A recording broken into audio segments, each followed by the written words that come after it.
It's hard to tell my story without acknowledging the individuals and organizations that have kind of paved the path for me. I was born and raised in Grapevine, which is where I now work.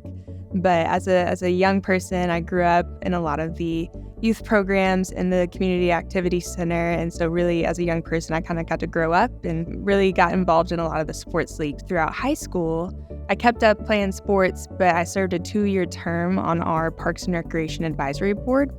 And from there, I kind of got to just get to know more about the industry knowledge from department leaders and staff and city dignitaries and volunteers who had a heavy hand in just the growth and promotion of our department as a whole. As a student, I kind of was on the team that kind of helped reshape our new rec center, just providing input from a student perspective. And from a young age, the city department in Grapevine kind of saw something in me, and they really invested a lot of time and resources as a young person. So I went to college at Texas A&M University and got my degree in Parks and Recreation. As a student, they still have a lot of resources, and one of the things I really benefited as a young professional was the mentorship provided through TRAPS, through NRPA, through AAPRA. There's all these different avenues where you can be mentored by people who are ahead of you and are wiser and older, but those are always people that I can just go to for voice of reason, wisdom, guidance, knowledge.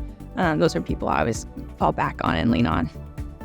Parks and Rec as a space provides an environment where people can come together for a common good of always making efforts to keep them engaged, keep them coming back, and building relationships, finding their interest, and just building upon it.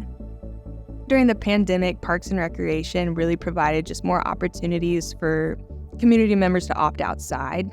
I actively saw a lot of my leisure time outside on our park system, in and throughout our park system, throughout different trails. We actually saw more engagement and involvement in our outdoor public. And so we did a lot of local enhancements in our parks, adding different services and amenities outdoors. And honestly, that has kept up over the years. There's still a lot of usage and traffic out at our public spaces. Long term for this profession, I really see just more growth and development, and I think that starts with the industry leaders. And so I think it's very evident through NRPA and through different state agencies and even at the regional and local level that these organizations really value its membership base. And so the more value the leadership instills into its members, they know that value then gets brought back to those local communities. So the more we're poured into, the more we can pour out. We're just going to continue to reach more people from different walks of life, really pouring into the diversity, equity, and inclusion, reaching those underserved areas, keep in tune with what their residents want, keep up with the demands of their residents. This is an industry where we adapt and adjust over time, and we're just going to keep meeting people where they are, and hopefully this profession keeps running because I love it. Parks just hold a special place in my heart. A lot of my friends, they don't know a lot about parks and recreation, and so I love to bring them in on a lot of the leisure time and recreation time. Last week, I took a friend bike riding out at one of our trails, and we ended up on the lake, and so we just sat on the dock and talked for hours. And so there's more of an appreciation there than anything, and kind of just admiring creation. It's something that I hold dear, and it's something I hold really close because I get to work for a city's Parks and Rec department. I get to provide these services for other people to enjoy. It's not just a job. It's a passion. It's something that I want to live out daily, not just as an employee, but as someone involved in part of the city as well. One of the areas that I've got to witness personally in the past few years working full-time for the city of Grapevine is I often hire on some part-time staff. A lot of them are from local colleges in and around the community. And a lot of the students I've kind of built up and mentored over the years, it's been really cool to witness them get sent out and move on to another city in the parks and recreation space because I see the value that they can bring. And it's important to acknowledge that. So that's been one of the really cool things I've got to witness firsthand is just the ability to bring someone up and send them out. I know that they can continue to make a difference for another city because it benefits the common good. I became a member of the NRPA back when I was a student at Texas A&M. And closer to my graduation, I was actually awarded the student scholarship back in 2020.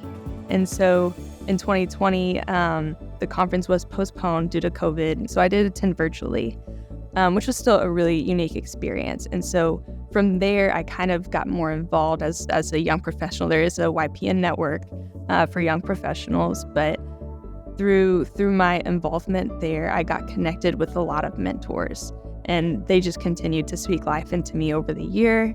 And then eventually the opportunity came up where I got to join our leadership team in Grapevine to Nashville, where the city of Grapevine was a gold medal finalist. That was my first NRPA conference. It was a really cool experience, got a lot of good education sessions that I got to attend, a lot of fun social events, and then overall just getting to meet up with different mentors I've got to talk to over the years.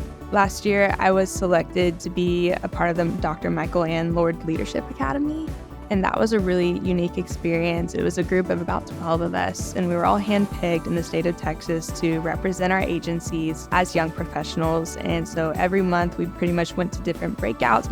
We visited different cities and just got to hear from a lot of the leaders in this profession, and just got a lot of good advice, got to ask a lot of good questions.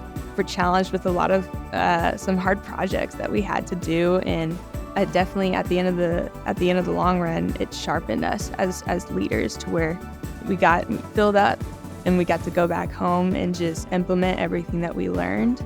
And so that was a really cool opportunity. I'm really grateful for the TRAPS leadership team and Dr. Michael Ann Lord for just the investment and time she spent. She had to put up with us for a full year. I know it's not easy, but I had to give a shout out to the cohort.